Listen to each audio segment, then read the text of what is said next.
Ladies and gentlemen of the jury, in the case of the trial of O.J. Simpson, O.J. Simpson was a running back for the Bills with a long history of violence and aggression towards his previous spouses.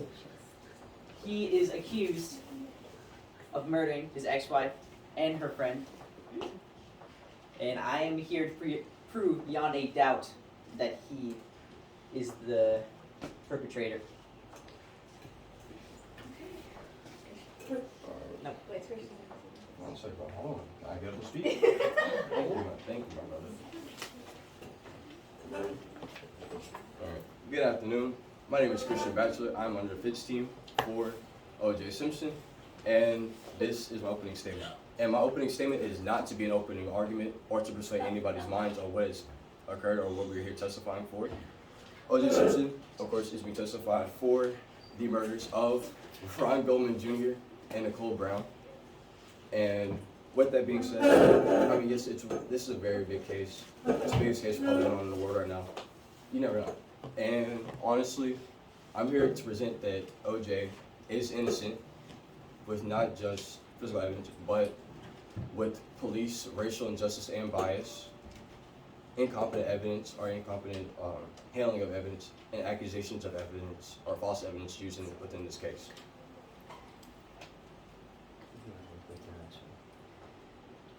Ladies and gentlemen of the jury,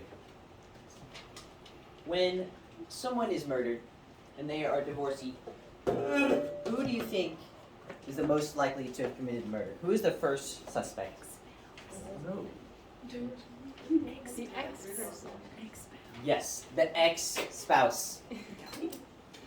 In the vast majority of murders between divorcees, the spouse is murdered by the other.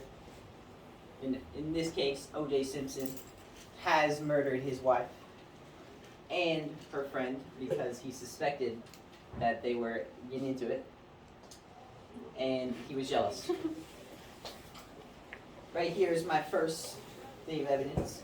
A shoe print that matches the exact shoe that O.J. Simpson wears was found in blood on the crime scene. And it may not seem like much, but it is a designer pair of shoes, which is very expensive, so not very many people have this pair of shoes. And the shoe size that he wears is not very common. I believe it's 10.5. So you can see that the print that they took in the lab is identical to the one found at the crime scene.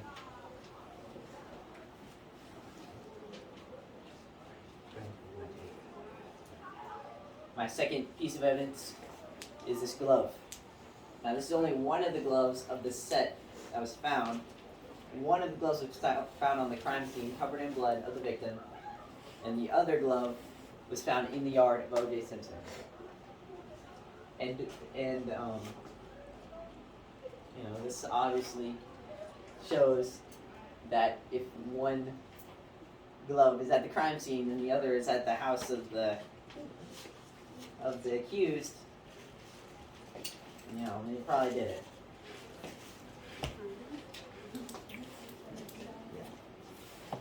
Then third, this is the body of the victim. Is a pretty brutal murder. And in cases where the murder is brutal, it's usually because there's a vendetta against the victim. And in the case of O.J. Simpson, who had a history of abuse against his ex-wife, it is probably reasonable to assume that this brutal murder happened because of previous violence in the relationship.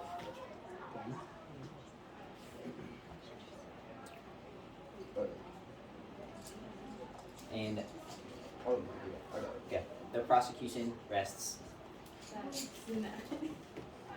For now. We're good. For now. Okay. Alright. Sorry for all I'm at the elevator anymore. Just check like my thoughts. Alright. So, with our pieces of evidence, first off, going back to what I said back in my opening statement, we're going to talk about police, racial injustice, and police bias. One of the detectives on this case was Mark Furman, and Mark Furman has had a long history of dealing with colored individuals in the worst ways possible. Speaking of, like, whenever you go back to gang members, I'm going to use a bit of profane language. First of all, he was like, you know your fucking place. That's one in those communities. And then another from an interview that we had with him, you know what you're going to do, NIGGER. I'm not going to say it out loud, I'm pretty sure you guys know what that word is. Come on. Say it.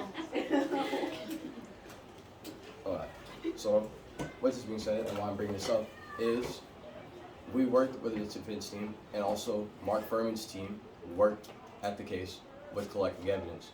With this being said, if you have a racist detective on your team, what is most likely going to happen at a crime scene where you have a famous person who is of color? Of course, I mean, there's going to be that racial bias, and then of course it's going to kick in. Even though OJ is famous, there's still going to be some hate towards or since he's a man of color.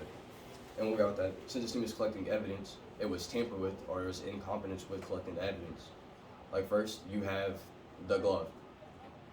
Mark Furman was the person that found the glove.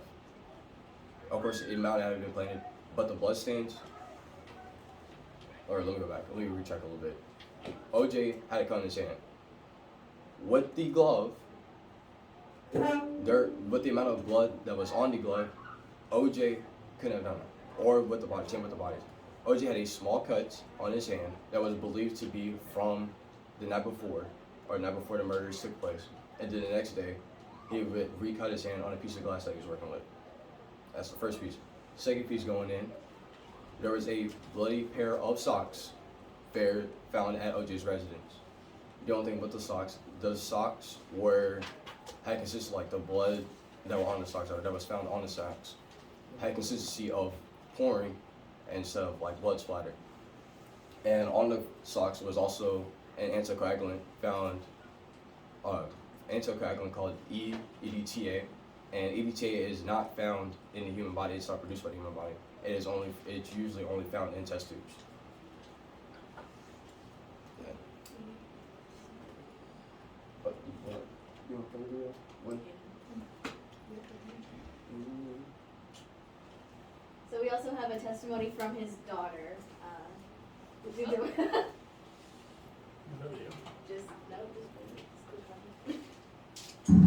My experience with him is that he's like my best friend and my rock.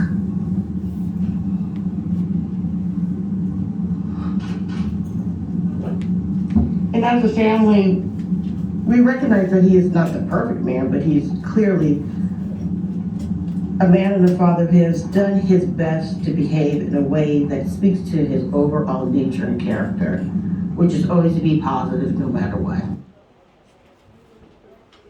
OJ's made mistakes before, but even his daughter says that he is a good person. So even though there's a little bit of history between him and his ex, he was a good enough person to know that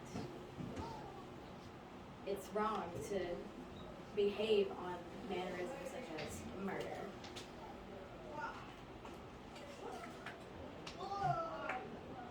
One thing I want to point out for O.J. Simpson, he's in the NFL. His time in the NFL is a very long time. Many players in the NFL, like I think there's a statistic about it. Before they changed the rules a few years ago, most of the players that have passed away, they've done CTE scans of them. A large high amount of them have been confirmed to have brain damage from CTE. It's unable to confirm whether alive players or not do have CTE or if that affects them in any way. You take players right now like Antonio Brown, who's done some interesting things, we'll say, off the field, and is believed that he has CTE. Going back to what with OJ, it is a belief that he might also have CTE, and the way he acts on and off the field, it can confirm. My experience with him is It can't. We don't know. No one knows if he does or does not have a CTE because of how many years he's played in the NFL.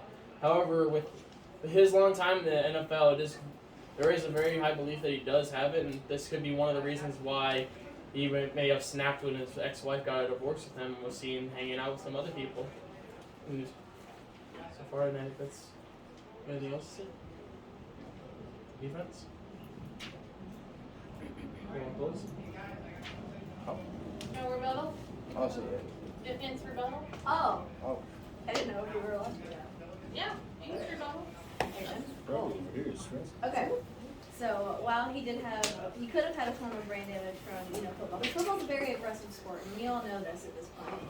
But looking at it objectively, how much brain damage would you need in order to get those aggressive behaviors that OJ would have had to have shown before even committing that murder, if he did it, if as the prosecution is claiming? It would have to be quite extreme, and it would just be a really hard thing to prove. Not really, because there is a history of him having, even before football, him having violence tendencies, and then with him being launched in the NFL, being the star he is, or as a running back, they're one of the key players. They'll get hit a lot. They have to lead the charge for the team. Most of the time, with him being a prominent player, he will be getting the ball a lot and being hit a lot.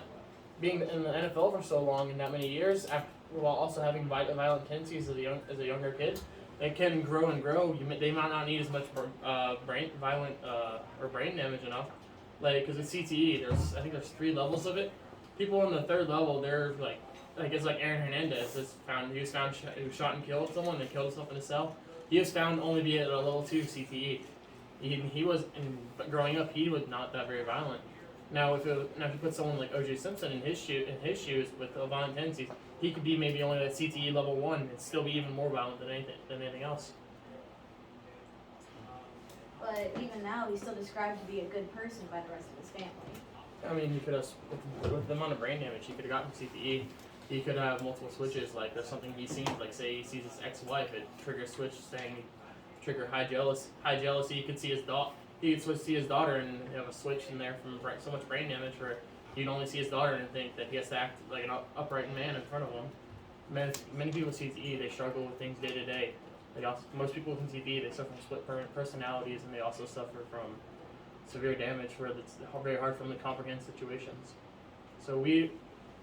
So far it's not 100% confirmed because you can't check if a person has CTE unless they're dead, but for someone who's been in the NFL as long as he has, there's a very high chance he's been hit, especially with how bad the equipment was back in 1990s, 2000s.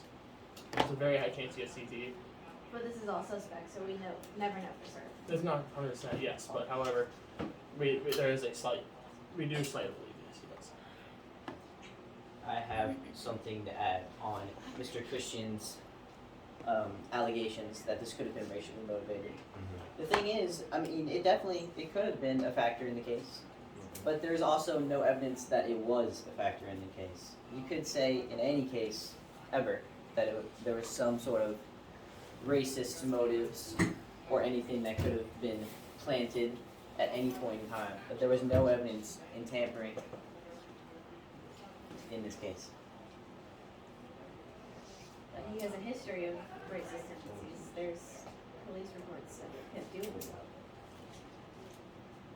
Just because somebody has a history doesn't mean that they actually have done the thing.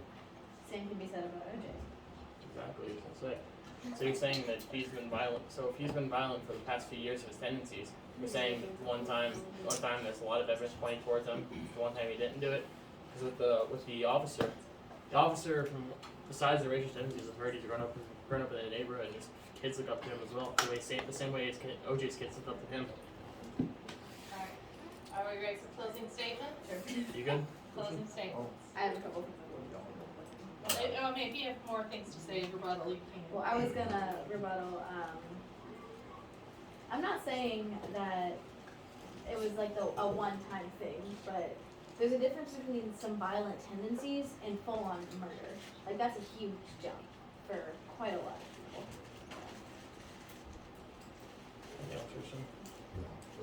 You got anything else? You got to close? Christian, you go first. I'm not closing. In the case of O.J. Simpson, I feel like we have presented more than enough evidence to provide that he has committed this double homicide of the two victims. And I believe that it can be proved beyond a reasonable doubt that he is guilty.